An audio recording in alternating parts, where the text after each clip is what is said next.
(3월 13일) 오늘의 하이라이트 본문은 신명기 20장에서 22장입니다. 20장. 당신들이 적군과 싸우려고 나가서 당신들보다 많은 적군이 말과 병거를 타고 오는 것을 보더라도 그들을 두려워하지 마십시오. 이집트 땅에서 당신들이 인도하여 주신 주 당신들의 하나님이 당신들과 함께 계십니다. 당신들이 싸움터에 나가기 전에 제사장을 불러서 군인들에게 격려의 말을 하게 하여야 합니다. 제사장은 군인들을 다음과 같이 격려하십시오. 이스라엘아, 들어라. 오늘 너희가 너희의 대적과 싸우러 나갈 때에 마음에 겁내지 말며 무서워하지 말며 당황하지 말며 그들 앞에서 떨지 말아라. 주 너희의 하나님은 너희와 함께 싸움터에 나가서 너희의 대적을 치시고 너희에게 승리를 주시는 분이시다. 그 다음에 장교들은 군인들에게 다음과 같이 지시하십시오. 너희 가운데 집을 짓고 준공식을 하지 못한 사람이 있으면 누구든지 집으로 돌아가거라. 그가 전사함으로써 다른 사람이 준공식을 하는 일이 없도록 하여라. 또 포도원을 만들어 놓고 아직 그 열매를 맛보지 못한 사람이 있으면 그런 사람도 누구든지 집으로 돌아가거라. 그가 전사함으로써 다른 사람이 그 열매를 맛보는 일이 없도록 하여라. 또 너희 가운데 여자와 약혼하고 아직 결혼하지 못한 사람이 있으면 그런 사람도 집으로 돌아가거라. 그가 전사함으로써 다른 사람이 그 여자와 결혼하는 일이 없도록 하여라. 장교들은 군인들에게 또 이렇게 지시하십시오. 전쟁이 두려워서 겁이 나면 누구든지 집으로 돌아가거라. 그런 사람이 있으면 다른 형제의 사기만 떨어진다. 장교들이 군인들에게 이런 지시를 다 끝마치면 군인들 위에 지휘자를 임명하십시오. 당신들이 어떤 성읍에 가까이 가서 공격할 때에는 먼저 그 성읍에 평화를 청하십시오. 만일 그 성읍 백성이 평화 제의를 받아들이고 당신들에게 성문을 열거든 그 성 안에 있는 백성을 당신들의 노비로 삼고 당신들을 섬기게 하십시오. 그들이 당신들의 평화 제의를 거부하고 싸우러 나오거든 당신들은 그 성읍을 포위하고 공격하십시오. 주 당신들의 하나님이 그 성읍을 당신들의 손에 넘겨주셨으니 거기에 있는 남자는 모두 칼로 쳐서 죽이십시오. 여자들과 아이들과 가축과 그 밖의 성 안에 있는 모든 것은 전리품으로 가져도 됩니다. 당신들이 당신들의 대적에게서 빼앗은 것은 주 당신들의 하나님이 당신들에게 주신 것이니 당신들의 마음대로 먹고 쓸 수가 있습니다. 당신들의 주변 민족들의 성읍에 딸리지 아니한 당신들로부터 먼 거리에 있는 성읍들에도 이렇게 하여야 합니다. 그러나 주 당신들의 하나님이 당신들에게 유산으로 주신 땅에 있는 성읍을 점령하였을 때에는 숨쉬는 것은 하나도 살려두면 안 됩니다. 곧 헷사람과 아모리 사람과 가나안 사람과 브리스 사람과 히위 사람과 여부스 사람은 주 당신들의 하나님이 당신들에게 명하신 대로 전멸시켜야 합니다. 그렇지 않으면 그들이 그들의 신을 섬기는 온갖 역겨운 일을 당신들에게 가르쳐서 당신들이 주 당신들의 하나님께 죄를 짓게 할 것입니다. 당신들은 한 성읍을 점령하려고 둘러싸서 공격하는데 오랜 기간이 걸리더라도 거기에 있는 과일나무를 도끼로 마구 찍어서는 안 됩니다. 과일을 따서 먹도록 하십시오. 그러나 나무를 찍어 버리지는 마십시오. 들에 있는 나무가 원수라도 된단 말입니까? 어찌 그 나무들을 포위하겠습니까? 다만 먹을 열매를 맺지 못하는 나무는 당신들이 알고 있으니 그런 나무는 찍어도 좋습니다. 당신들은 그런 나무를 찍어서 당신들과 싸우는 성읍을 점령할 때까지 성읍을 포위하는 데 필요한 장비를 만들어서 쓰도록 하십시오. 21장. 주 당신들의 하나님이 당신들에게 주셔서 차지하게 하시는 땅에서 누구에게 살해되었는지 알 수 없는 사람의 주검이 들에서 발견될 때에는 장로들과 재판관들이 현장에 나가서 그 주검 주위에 있는 성읍들에 이르는 거리를 재십시오. 그 주검에서 가장 가까운 성읍이 있을 터이니 그 성읍의 장로들은 아직 멍에를 메고 일한 적이 없는 암송아지 한 마리를 끌고 와서 물이 늘 흐르는 골짜기, 갈지도 심지도 않은 골짜기로 그 암송아지를 끌고 내려가 물가에서 암송아지의 목을 꺾이어 죽이십시오. 그때 레위 자손 제사장들도 그곳으로 나와야 합니다. 그들은 주 당신들의 하나님이 선택하셔서 주님을 섬기며 주님의 이름으로 축복하는 직책을 맡은 사람으로서 모든 소송과 분쟁을 판결할 것입니다.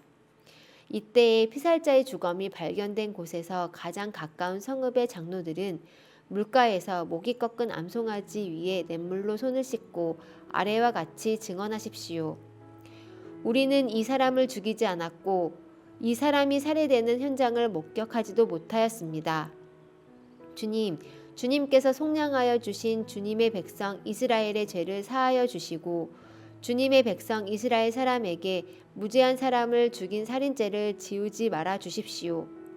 이렇게 하면 그들은 살인의 책임을 벗게 됩니다. 이렇게 해서 당신들은 당신들에게 지워진 살인의 책임을 벗으십시오. 이렇게 하는 것은 주님께서 보시기에 옳은 일입니다. 당신들이 적군과 싸울 때에 주 당신들의 하나님이 적군을 당신들의 손에 넘겨주셔서 당신들이 그들을 사로잡았을 때에 그 포로들 가운데서 마음에 드는 아리따운 여자가 있으면 그를 아내로 삼아도 됩니다. 그 여자를 아내로 삼을 남자는 그 여자를 자기 집으로 데리고 가서 그 머리를 밀고 손톱을 깎고 잡혀올 때 입었던 포로의 옷을 벗게 하여야 합니다. 그리고 한 달 동안 집 안에 있으면서 자기의 부모를 생각하면서 애곡하게 하여야 합니다. 그런 다음에라야 동침할 수 있습니다. 이렇게 하여 부부가 됩니다. 그 뒤에 그 여자가 더 이상 남편의 마음에 들지 않으면 그 여자의 마음대로 가게 하여야 하며 돈을 받고 팔아서는 안 됩니다. 남편이 그 여자를 욕보였으므로 종으로 팔아서는 안 됩니다. 어떤 사람에게 두 아내가 있는데 한 사람은 사랑을 받고 다른 한 사람은 사랑을 받지 못하다가 사랑받는 아내와 사랑받지 못하는 아내가 다 같이 아들을 낳았는데 맏아들이 사랑을 받지 못하는 아내의 아들일 경우에 남편이 자기의 재산을 아들에게 물려주는 날에 사랑받지 못하는 아내에게서 난 맏아들을 제쳐놓고 사랑받는 아내의 아들에게 장자권을 줄 수는 없습니다. 반드시 사랑받지 못하는 아내의 아들을 맏아들로 인정하고 자기의 모든 재산에서 두 몫을 그에게 주어야 합니다. 그 아들은 정력의 첫 열매이기 때문에 맏아들의 권리가 그에게 있는 것입니다.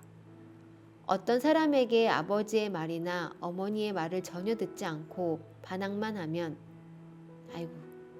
반항만 하며 18절 어떤 사람에게 아버지의 말이나 어머니의 말을 전혀 듣지 않고 반항만 하며 고집이 세어서 아무리 타일러도 듣지 않는 아들이 있거든 그 부모는 그 아들을 붙잡아 그 성읍의 장로들이 있는 성문 위의 회관으로 데리고 가서 그 성읍의 장로들에게 우리의 아들이 반항만 하고 고집이 세어서 우리의 말을 전혀 듣지 않습니다.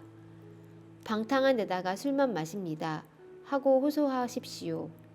그러면 그 성읍의 모든 사람이 그를 돌로 쳐서 죽일 것입니다. 이렇게 하여서 당신들 가운데서 악을 뿌리 뽑아야 합니다. 그래야만 온 이스라엘이 그 일을 듣고 두려워할 것입니다. 죽을 죄를 지어서 처형된 사람의 주검은 나무에 매달아 두어야 합니다. 그러나 당신들은 그 주검을 나무에 매달아 둔 채로 밤을 지내지 말고 그날로 묻으십시오. 나무에 달린 사람은 하나님께 저주를 받은 사람이기 때문에 당신들은 주 당신들의 하나님이 당신들에게 유산으로 준 땅을 더럽혀서는 안 됩니다. 22장 당신들은 길 잃은 이웃의 소나 양을 보거든 못 본 채 하지 말고 반드시 끌어다가 그 이웃에게 돌려주어야 합니다. 또 당신들은 그 이웃이 가까이에 있지 않거나 누구인지 알지 못한다 해도 그 짐승을 당신들의 집에 끌어다 두었다가 그 주인이 찾을 때 돌려주어야 합니다. 나귀도 그렇게 하고 옷도 그렇게 하십시오. 그 밖에도 이웃이 잃은 것이 무엇이든지 당신들이 발견하거든 그렇게 하고 못 본 채 하지 마십시오. 이웃의 낙이나 소가 길에 쓰러져 있는 것을 보거든 못 본 채 하지 마십시오. 당신들은 반드시 그 이웃을 도와 그것을 일으켜 주어야 합니다. 여자는 남자의 옷을 입지 말고 남자는 여자의 옷을 입지 마십시오. 주 당신들의 하나님은 이렇게 하는 사람을 싫어하십니다. 당신들은 길을 가다가 어떤 나무에서나 땅에서 어미새가 새끼나 알을 품고 있는 것을 만나거든 새끼를 품은 어미를 잡지 마십시오. 어미새는 반드시 날려보내야 합니다. 그 새끼는 잡아도 됩니다. 그래야만 당신들이 복을 받고 오래 살 것입니다. 당신들은 집을 새로 지을 때에 지붕의 난간을 만들어야 합니다. 그렇게 하면 사람이 떨어져도 그 살인죄를 당신들 집에 지우지 않을 것입니다. 당신들은 포도나무 사이사이에 다른 씨를 뿌리지 마십시오. 그렇게 하면 씨를 뿌려서 거둔 곡식도 포도도 성물이 되어 먹지 못합니다. 당신들은 소와 나귀에게 한 멍에를 메워 밭을 갈지 마십시오. 당신들은 양털과 무명실을 함께 섞어서 짠 옷을 입지 마십시오. 당신들은 당신들이 입은 겉옷자락 네 귀퉁이에 술을 달아야 합니다. 어떤 남자가 여자를 아내로 맞아 동침한 뒤에 그 여자가 미워져서 이 여자를 아내로 맞아 가까이 하여 보았더니 처녀가 아니었다 하고 비방하며 누명을 씌워 소문을 퍼뜨렸을 때에 그 여자의 부모는 그 여자가 처녀임을 증명하는 증거물을 가지고 성문 위에 회관에 있는 그 성읍의 장로들에게 가십시오. 그 여자는 아버지의 장로들에게 이렇게 말해야 합니다. 내 딸을 이 사람에게 아내로 주었더니 그가 내 딸을 미워하며 내 딸이 처녀가 아니었다고 비방하였습니다. 그러나 이것이 내 딸이 처녀임을 증명하는 표입니다. 그리고 그 성읍의 장로들 앞에 그 자리옷을 펴 보이십시오. 그러면 그 성읍의 장로들은 그 남자를 붙잡아 때린 뒤에 이스라엘 처녀에게 누명을 씌운 대가로 그 남자에게서 벌금으로 은 100세겔을 받아서 그 여자의 아버지에게 주십시오. 그 여자는 계속하여 그의 아내가 되고 그는 평생 그 여자를 내보낼 수 없습니다.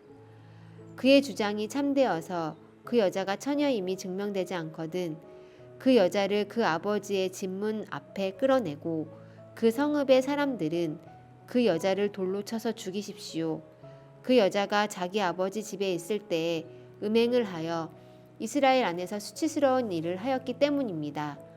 그러므로 당신들은 당신들 가운데서 이런 악의 뿌리를 뽑아야 합니다. 어떤 남자가 남의 아내와 정을 통하다가 들켰을 때에는 정을 통한 남자와 여자를 다 죽여서 이스라엘에서 이런 악의 뿌리를 뽑아야 합니다. 한 남자와 약혼한 처녀를 다른 남자가 성 안에서 만나서 정을 통하였을 경우에 두 사람을 다 성문 밖으로 끌어다 놓고 돌로 쳐서 죽여야 합니다. 그 처녀는 성 안에 있으면서도 소리를 지르지 않았기 때문이요 그 남자는 이웃의 아내를 범하였기 때문입니다. 그리하여 당신들은 당신들 가운데서 이런 악의 뿌리를 뽑아야 합니다. 어떤 남자와 약혼한 처녀를 다른 남자가 들에서 만나서 욕을 보였을 때에는 욕을 보인 그 남자만 죽이십시오. 그 처녀에게는 아무 벌도 주지 마십시오. 그 여자에게는 죽일 만한 죄가 없습니다. 욕을 보인 남자의 경우는 사람이 이웃을 해치려고 일어나 그 이웃을 살해한 것이나 마찬가지입니다. 그 처녀는 들에서 그 남자를 만났으므로 약혼한 그 처녀가 소리를 질러도 구하여 줄 사람이 없었을 것입니다. 어떤 남자가 약혼하지 않은 처녀에게 욕을 보이다가 두 사람이 다 붙잡혔을 때에는 그 남자는 그 처녀의 아버지에게 은 50세겔을 지불해야 합니다. 그리고 그 여자에게 욕을 보인 대가로 그 여자는 그의 아내가 되고 그는 평생 동안 그 여자와 이혼할 수 없습니다. 아무도 자기 아버지의 아내를 취하지 못하며 어느 누구도 아버지의 아내와 동침하지 못합니다. 아멘.